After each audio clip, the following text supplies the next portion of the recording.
Hello students, आज हम करेंगे difference between gravity and gravitational force. बहुत सारे बच्चों का कंफ्यूजन है कि क्या ग्रेविटी और ग्रेविटेशनल फोर्स सेम थिंग है। नहीं, दोनों बहुत डिफरेंट है। सबसे पहले ग्रेविटेशनल फोर्स को देखते हैं। ग्रेविटेशनल फोर्स क्या होती है? ये पूरे यूनिवर्स में पाई जाती है। कोई भी दो बॉडीज, कोई भी दो ऑब्जेक्ट एक दूसरे को अपनी तरफ अट्रैक्ट करते हैं तो वो होती है ग्रेविटेशनल फोर्स। तो it is the force of attraction between any two bodies of the universe. अब ये किस बात पे डिपेंड करती है कि दोनों बॉडीज का मास क्या है और उन दोनों के बीच में डिस्टेंस कितना है। Force is directly proportional to m1 into m2। ये डायरेक्ट प्रोपोर्शन का साइन है। डायरेक्टली प्रोपोर्शन का मतलब होता है कि अगर एक क्वांटिटी बढ़ रही है तो दूसरी भी बढ़ेगी, अगर एक कम हो रही है तो दूसरी भी कम होगी। और इनवर्स प्रोपोर्शन का मतलब होता है कि एक चीज बढ़ रही है दूसरी कम हो रही है, एक कम हो रही है दूसरी बढ़ रही है, यानी उनमें उल्टा रिलेशन होगा। तो ये फोर्स ऑफ अट्रैक्शन दोनों बॉडीज के मास के प्रोडक्ट के डायरेक्टली प्रोपोर्शन होंगे। और जो ये फोर्स ऑफ अट्रैक्शन है ये डिस्टेंस के स्क्वायर के इनवर्सली प्रोपोर्शनल है। तो F प्रोपोर्शन टू 1/r² मतलब इनवर्सली प्रोपोर्शनल है, इसलिए हमने 1/r² लिखा है। अगर हम इन दोनों को कंबाइन कर दें तो F is proportional to m1 into m2, direct proportion है, और इनवर्स प्रोपोर्शन है r²। अब ये प्रोपोर्शनैलिटी साइन, अगर हम जब भी प्रोपोर्शनैलिटी साइन हटाते हैं तो कोई कांस्टेंट लगाते हैं, तो यहां पर जो प्रोपोर्शनैलिटी कांस्टेंट है वो क्या है? Capital G। F equal to G m1 m2 upon r²।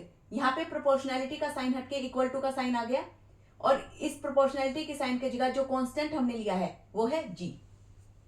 और G की वैल्यू होती है 6.67 इंटू 10⁻⁻11 न्यूटन मीटर स्क्वायर पर किलोग्राम स्क्वायर।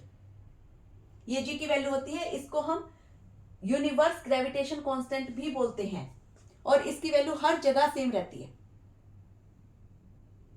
अब अगर डायग्राम से देखें तो ये दो बॉडीज हैं A और B। इसका मास m1, B का मास है m2। दोनों के बीच में जो डिस्टेंस है उसको r से डिनोट किया है। अब अगर हम देखें, यानी B जो बॉडी है वो A की तरफ खींच रही है, ये वाला एरो ये शो कर रहा है कि जो B है वो A की तरफ अट्रैक्ट हो रहा है, और B जो है वो A को अपनी तरफ खींच रही है। ये जो एरो है ये शो कर रहा है कि जो ऑब्जेक्ट A है वो B की तरफ अट्रैक्ट हो रहा है। This force is the universal force. अभी हमने देखा कि ये पूरे यूनिवर्स में पाई जाती है। It is a weak force. ये वीक फोर्स होती है तभी दो बॉडीज एक दूसरे को अट्रैक्ट कर रही है, इसलिए हमें फील नहीं होता है। फोर्थ पॉइंट, ये फोर्स जीरो कब होती है? जब दोनों बॉडीज के बीच में जो डिस्टेंस है वो इनफाइनाइट हो। जब इन दोनों के बीच का डिस्टेंस इनफाइनाइट हो जाएगा तो ये फोर्स ऑफ अट्रैक्शन उस पॉइंट पर जीरो हो जाएगी। अब देखते हैं ग्रेविटी क्या होता है। ग्रेविटी भी फोर्स ऑफ अट्रैक्शन ही है, बट इसमें जो हमने ग्रेविटेशनल फोर्स में जो दो बॉडी ली है, यहां पर एक बॉडी हमेशा ही अर्थ होगी। ग्रेविटी क्या है? जिसमें जिन दो ऑब्जेक्ट के बीच में अट्रैक्शन है उसमें एक बॉडी हमेशा अर्थ होगी, इसलिए उसको ग्रेविटी बोलते हैं। ग्रेविटी क्या होता है? ग्रेविटी होता है अर्थ का जो ग्रेविटेशनल पुल होता है, अर्थ किसी चीज को अपनी तरफ जो अट्रैक्ट कर रही है वो ग्रेविटी है। It is the gravitational pull of the earth on an object towards the centre of the earth. यहां पर अर्थ है और यहां पर कोई ऑब्जेक्ट ए है, ये अर्थ का सेंटर है। तो जो ऑब्जेक्ट ए है इसको अर्थ अपनी तरफ अट्रैक्ट कर रही है। इस केस में जो इसकी डायरेक्शन होगी हमेशा towards the centre of the अर्थ होगी। इसमें हमेशा जो डायरेक्शन है वो अर्थ के सेंटर की तरफ होगी। अर्थ किसी भी ऑब्जेक्ट को अपनी तरफ खींच रही है। इसको हम डिनोट करते हैं F इक्वल टू mg।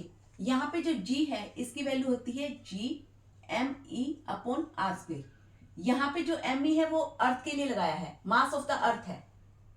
तो जो ये फॉर्मूला था और ये जो फॉर्मूला है बिल्कुल सेम बन जाएगा। F equal to G me, और इसमें जो दूसरा था मास m2 उसको हमने m से रिप्रेजेंट कर दिया, तो ये बन जाएगा F equal to G me m upon r²। तो दोनों ही सेम है, बस इसमें जो एक ऑब्जेक्ट होगा वो अर्थ होगा। It is not a universal force, ये वहीं पर होगी जहां पर अर्थ का ग्रेविटेशनल पुल है। It is a strong kind of force. This force of gravity will be zero at the centre of the अर्थ। सबसे मोस्ट इंपॉर्टेंट पॉइंट जो पेपर में पूछा जा सकता है आपसे कि फोर्स ऑफ ग्रेविटी कहां पर जीरो हो जाएगी? At the centre of the earth. I hope कि आपको ग्रेविटी और ग्रेविटेशनल फोर्स में डिफरेंस क्लियर हो गया होगा। इसके रिगार्डिंग आपका कोई भी डाउट है आप कमेंट सेक्शन में बता सकते हैं। Thank you.